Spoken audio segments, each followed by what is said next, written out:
Ladies and gentlemen, distinguished guests, I present to you There Is No Moon, etc.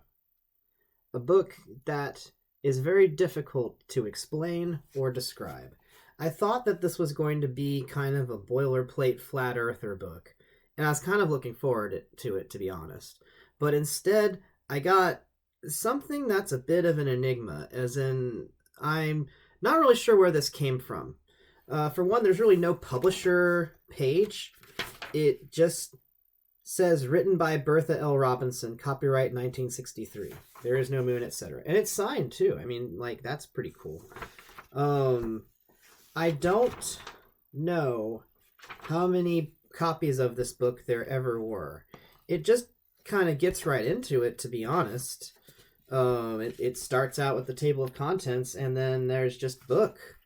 It's as you can see, it's got like stitched binding. It's fairly well made. I think it's actually very well made, and in good condition. I really like the titling on the cover. It's just a shame that the contents are not very useful and very strange and also racist. But what really got me was that I just, well, we'll get there. So, first of all, I'm just going to start out with chapter 1. I've actually read this entire book on a video I was going to post to the channel, and then it turned out that it doesn't really have much value that I think that really gives it a reason to be on my channel.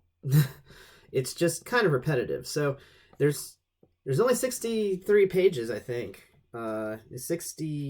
68 pages of this book.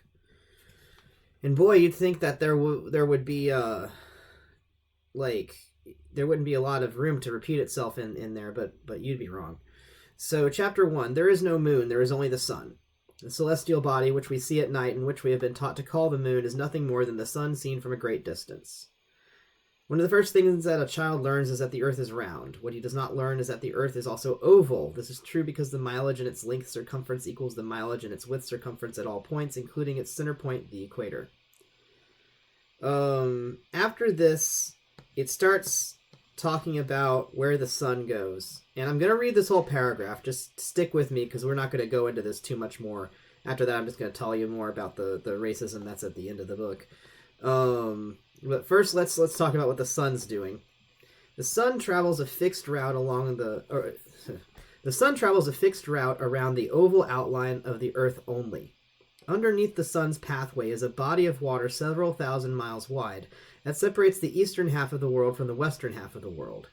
Directly above the midpoint of this expanse of water, the sun travels from east to west across the extreme northern end of the world, and from west to east across the extreme southern end of the world. However, once it begins its route along the length of the Earth, it travels from north to south on one side, and from south to north on the opposite side of the Earth's length. This means that in order to complete its full circuit of the Earth, the sun travels from east to west, then from north to south, then from west to east, then from south to north. When it returns to its starting point, the cycle begins anew. From any given site, the sun travels completely around the oval outline of the Earth within the 24-hour period comprising day and night and returns to that starting point. When this distance in miles is accurately computed, we become aware of the fantastic rate of speed at which the sun must travel in order to complete its circuit within the 24-hour period. So, this is like if the sun went kind of zigzag around the Earth instead of just circularly around the Earth. And it doesn't really reflect a lot of the 1960s knowledge about how astronomy works. So part of what I'm kind of like taken aback here by is that I really can't tell what it is that they're describing. I'm not sure how they mean this to work. Flat earthers, they've at least got something flat that's explaining why there's some sort of illusion that makes things look like they are right now. But here, the Earth is basically round. It's like somewhat oval-esque instead of spherical, but it's still spherical, and they've got the sun traveling around the Earth in weird convolutions, and also there's no moon. So, the darkened object mankind calls the moon is what they refer to the moon as. Um, and they go into a lot how you could prove this, and how it all works. But okay, so here's where they start telling you how the world is shaped, and we know it wasn't shaped like this in the '60s. So I don't know how this author got here. And by the way, like there's a foreword, there's a preface.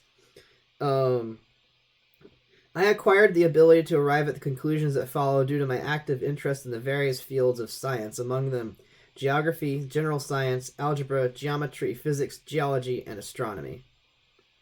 Ever since I graduated from grammar school, I have been a continuous resident of large, highly urbanized cities. I do not know. Like, I have studied. School records will show, however, that I have studied some geography, general science, etc. So they don't really tell you how much school they went through, but it's 1963. I imagine they got to like maybe high school. And so how did they get here? I don't know, but this is where here is.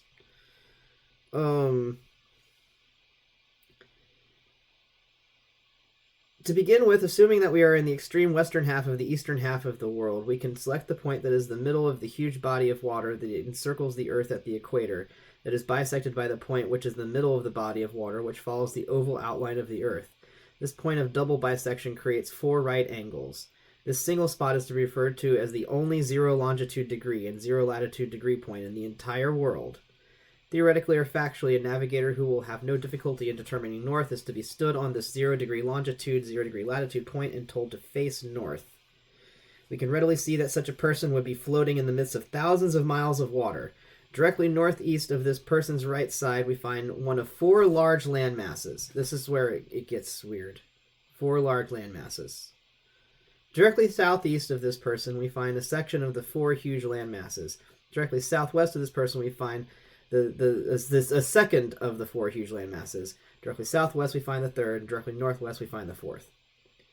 The landmass to the northeast of this person is called Europe.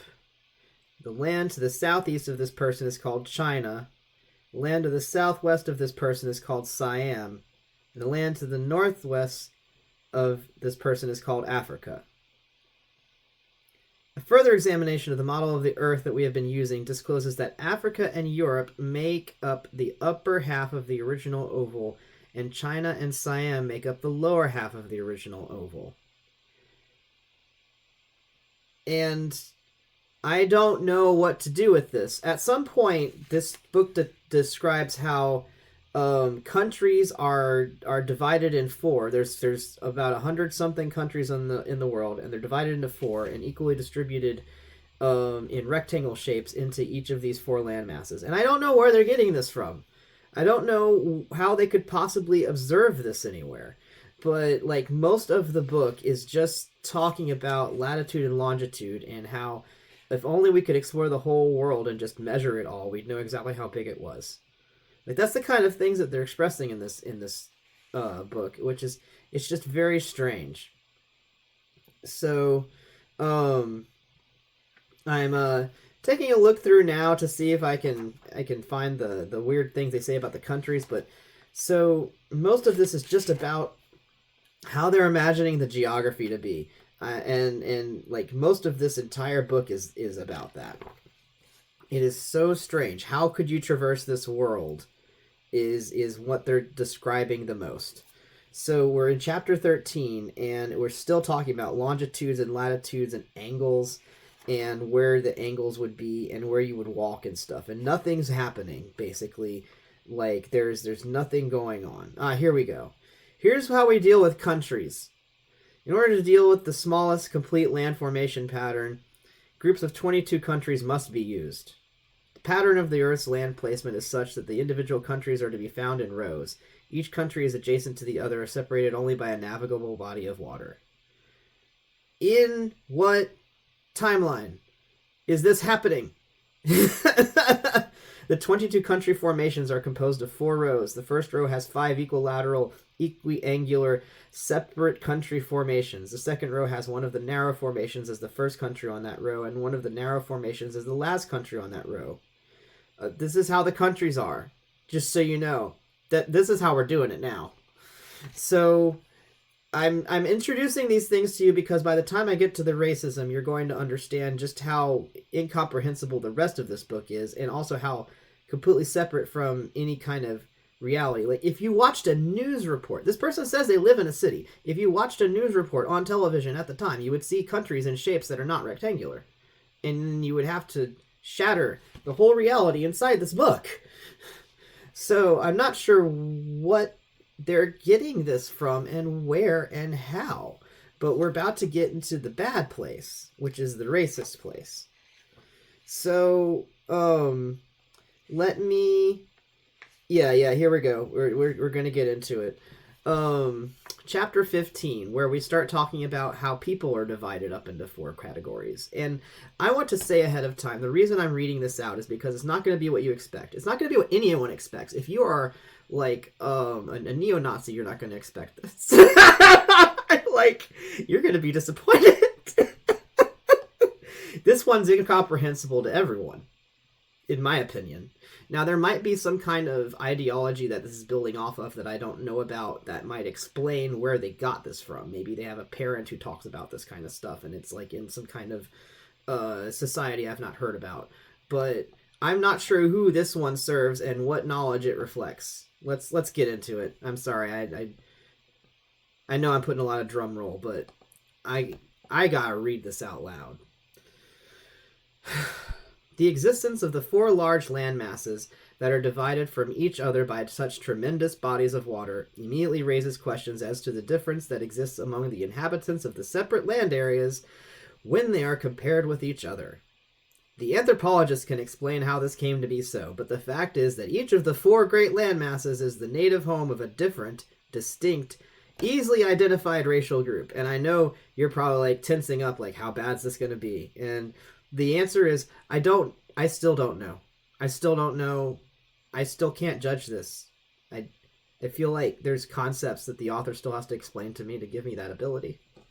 Thus, the racial group found in the landmass that is northeast of 0 degree longitude, 0 degree latitude is called European. That racial group found in the landmass southeast of 0 degree longitude, 0 degree latitude is called Chinese.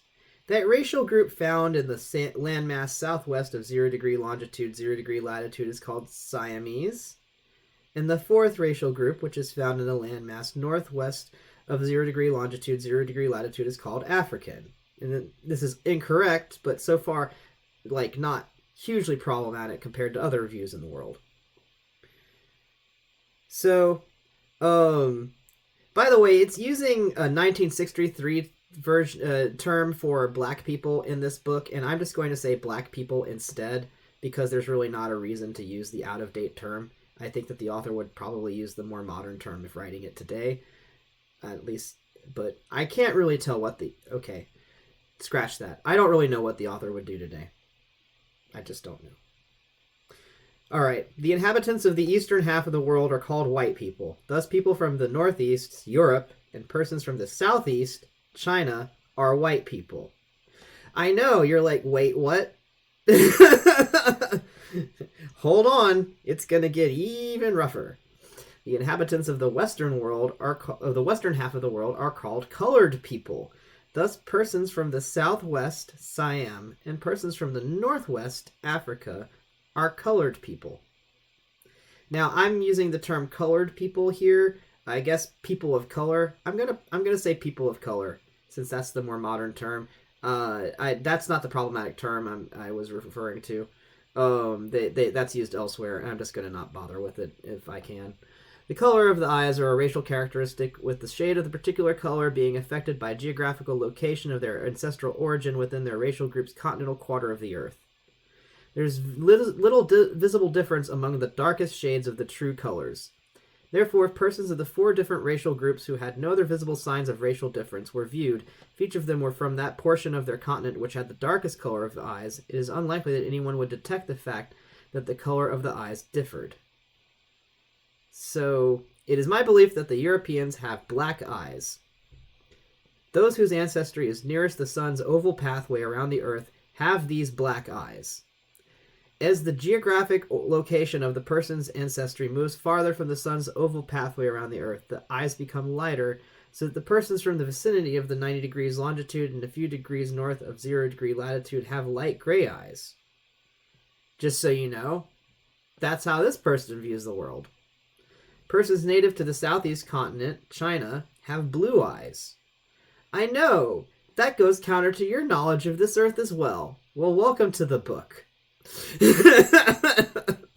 Those with ancestry nearest the sun's oval pathway around the Earth have dark blue eyes. Again, as the geographic location of their ancestry moves farther from the sun's oval pathway around the Earth, their eyes become lighter. Thus, the Chinese native to the area near 90 degrees longitude and a few degrees south of 0 degree latitude has light blue eyes. The Siamese have brown eyes, with the darkest shade of brown being possessed by those whose ancestry is nearest the... You know how it's going to keep progressing? Like, it's the part of the reason why this book is so repetitive is because they just do this 4 times in a row. African eyes are green. Like, that, just so you know, everybody in the chunk of the world that is now called Africa, they have green eyes. And that's where I'm like, this is racist, but I don't know what world it comes from.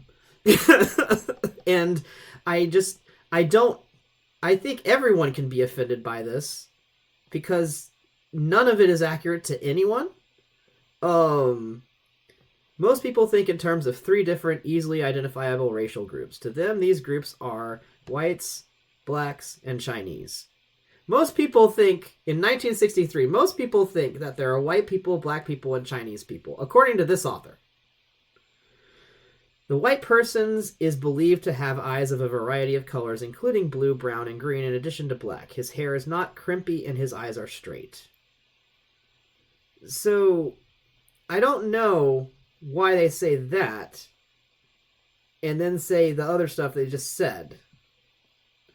A lot of the explanation from here on out is trying to talk about how white people who have these characteristics that are different than expected from this categorization have interbred with other people on the planet, and etc.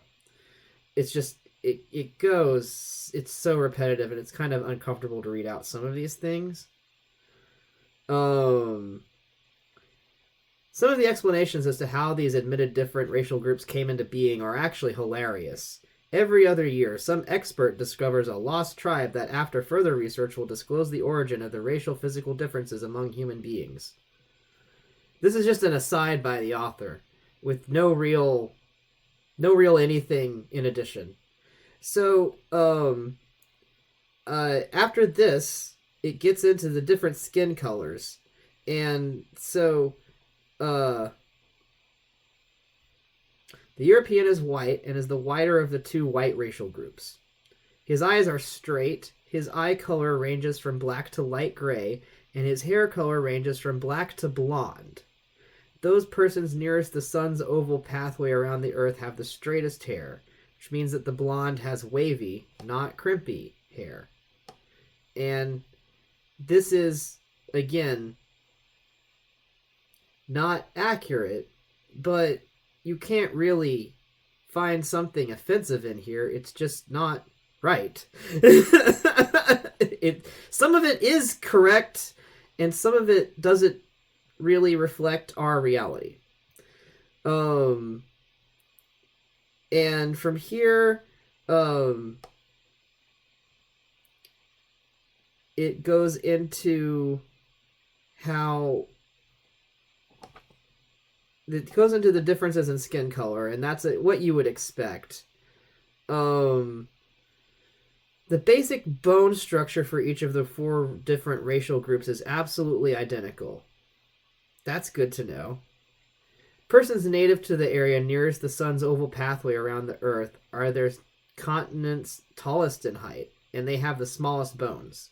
Those farther from the sun's pathway are shorter in height and have larger bones. For a variety of reasons, some of them not so very noble, throughout the history of mankind, men have had the desire to change their physical appearance.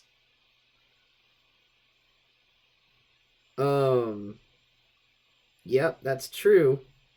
The ability to change one's racial appearance, including the eye color, is not a hair-raising black magic stunt. The properly trained person can prescribe or apply the necessary medication that will safely, all caps, and quietly, all caps, bring about the desired racial change in physical appearance. That's just there. It's 1963, and that sentence is just here in the book. And I don't know what they're coming from. But did you know the European speaks English, the Chinese speaks Spanish, the Siamese speaks Italian, and the African speaks French? Because that's what this book says. I don't know what is happening in this book and what reality this person lived in, what they went through that made them come to these conclusions. But I want to go through this again. The European speaks English, the Chinese speaks Spanish, the Siamese speaks Italian, and the African speaks French.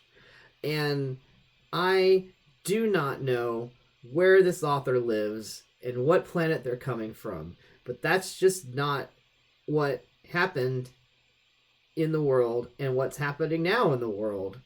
So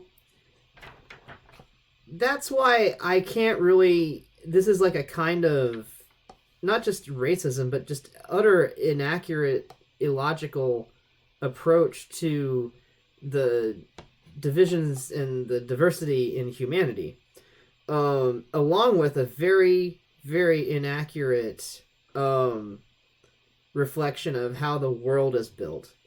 And like, I don't really know what my takeaway is with this book. I bought this book off of eBay, thinking that it would be a curiosity and maybe some insight into flat earthers. But this is an oval earther, and they think that the world is a lot different than it literally would have been around them at the time. And I don't know how they got there. I've never heard of anyone believing this particular set of views about how the world works. And usually whenever people express these views in books or in real life or whatever, usually when people come to these conclusions, it's because they read something somewhere and they found people who believed that, and so there was a community. But I don't know of a community that believes that all African people speak French. I don't know of a community that believes that all Chinese people have blue eyes. And I am still flabbergasted by this. All Europeans speak English. Let all the Americans know they should visit Europe real soon, because everybody there speaks English over there. And everyone will love it. So I want to read the last bit of this book because I just think it's hilarious. Proper analysis of all the material that I am presenting will immediately disclose the multiplicity of separate fields of science that must be utilized in order to obtain positive verification. A critic might consider me remiss in my duty to mankind for failing to personally assume the task of acquiring formal training in each of the fields of science involved. When each of the fields of science is accurately identified, and an expert in each of these fields is questioned, it will be discovered that many years of formal training must precede the true ability to solve the problems relating to each of the different fields. As I see it, I or any other individual would need to live to be more than 150 years of age in order to complete the required study time. All caps. I don't think I can live that long. And that's the end of the book. That is the 68th page. That's it. There's nothing else. They don't think they can live long enough to study all of the fields of science, and that's the end of the book. And I don't know if I will ever find out anything else about Bertha L. Robinson. I may find out something about Bertha L. Robinson that makes this book make sense, that gives me some insight into where she got these ideas and how she came upon this, and why she thought that this book needed to exist. Because she seems to have a certain sort of urgency inside the text. And also she seems to think that there are going to be people examining these views and questioning her. So I want an insight into Bertha Robinson's world. I don't want to live there, but um, I could use a postcard from it, I think, to really understand what the heck happened here. So I'll leave with you with that. If you enjoyed this video, please like, comment, subscribe, and if you've heard of any other books like this that are just beyond real explanation or description, and they're kind of out of print works where if I buy the book, I'm not going to really be helping out adverse views because there's really nothing. There's no one who's going to gain anything because I bought this book, basically. Then just go ahead and comment with that. When it comes to like say stuff like uh, new people who have wacko ideas that are controversial, like say Jordan Peterson or whatever. Other people have covered that ground and are better at it, but I'm really better with like the randos. So if you know something rando, let me know. I might pick it up and do a video on it. Anyway, thanks for watching. Later.